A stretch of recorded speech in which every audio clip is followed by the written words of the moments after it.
Coucou tout le monde, aujourd'hui je vais vous montrer comment façonner des petites brioches. Alors, on commence par découper la pâte en 10 morceaux. Ma pâte pèse 600 grammes, j'ai donc fait 6 boules de 100 grammes. On va commencer donc par la première forme au niveau du façonnage. Donc on étale bien la pâte, on la roule au niveau des paumes des mains contre le plan de travail qu'on aura préalablement fariné. On roule bien, on n'hésite pas à remettre de la farine si ça colle un petit peu trop. Et si on a du mal à décoller le boudin du plan de travail, sans trop fariner, légèrement. On découpe ensuite son boudin en 3 parts identiques. On n'hésite pas à faire rouler à nouveau pour leur donner la même taille.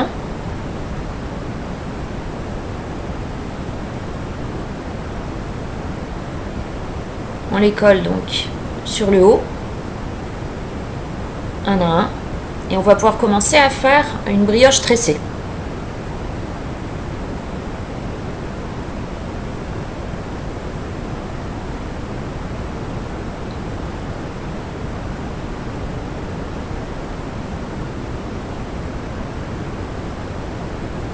On colle bien donc les côtés, on fait pareil, on reprend le premier, on n'hésite pas à bien appuyer, bien coller. On peut enrouler à nouveau pour donner une forme plus jolie, ça c'est pas obligatoire. On enroule légèrement et on va tout de suite déposer la première brioche sur une plaque de cuisson. On commence donc la deuxième, on refarine un peu le plan de travail toujours si ça colle trop.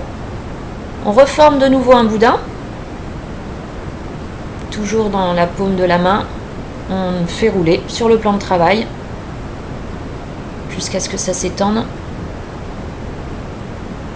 et qu'on ait un boudin assez large pour pouvoir le travailler.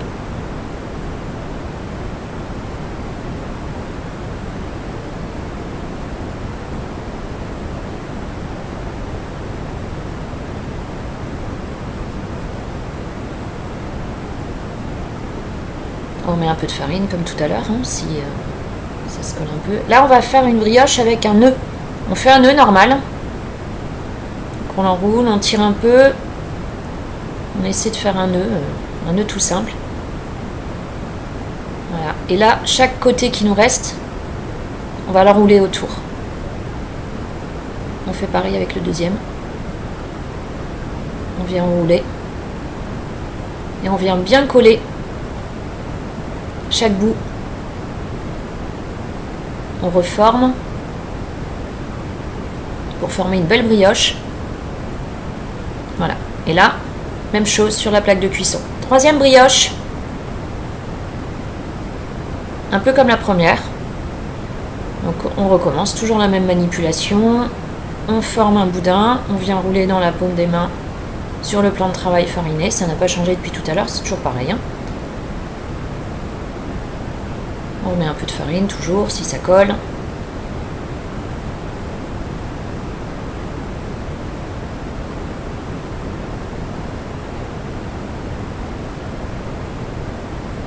On divise en 3 comme pour la tresse, pour la première brioche. À nouveau, on peut enrouler légèrement pour qu'elles aient la même taille, que les 3 morceaux aient la même taille. On va refaire comme tout à l'heure.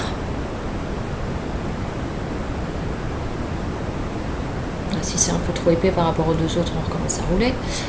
On refait comme tout à l'heure, on vient joindre les 3 morceaux sur le haut. On vient les assembler tous les 3. Et on refait une tresse.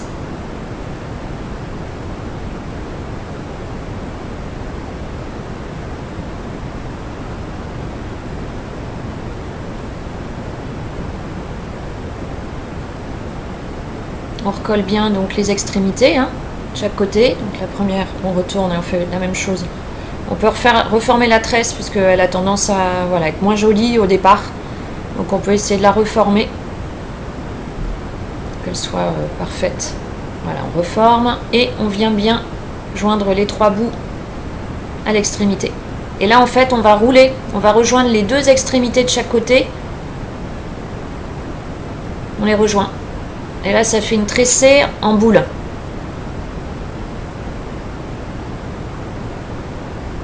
Pareil, sur une plaque de cuisson.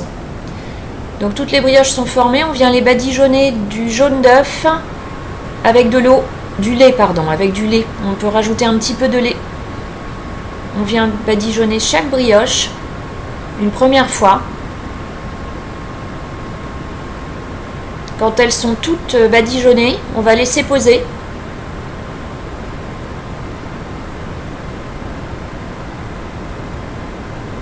Elles sont toutes badigeonnées, voilà. On laisse poser une demi-heure.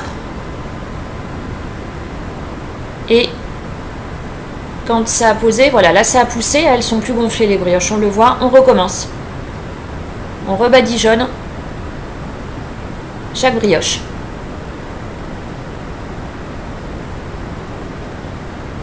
Elles sont toutes badigeonnées. On peut y ajouter des petites pépites de chocolat. Bon, là, j'avais pas de pépites, donc j'ai coupé des carrés de chocolat classique, chocolat noir en morceaux. Donc, on peut ajouter sur les brioches tressées. La seule chose, c'est que comme c'est pas des pépites, ça va fondre. On le verra au résultat final.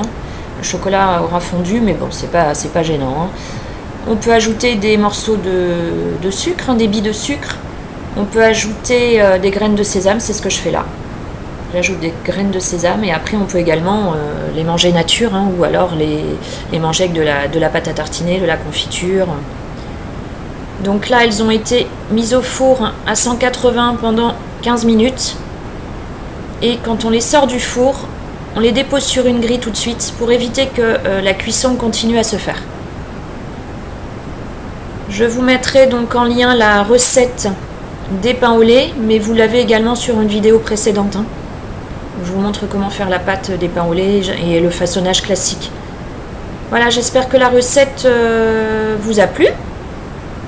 N'hésitez pas à liker, à vous abonner à ma chaîne.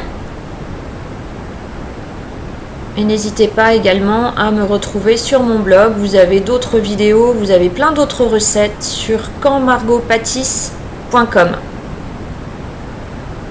Merci beaucoup et à très vite.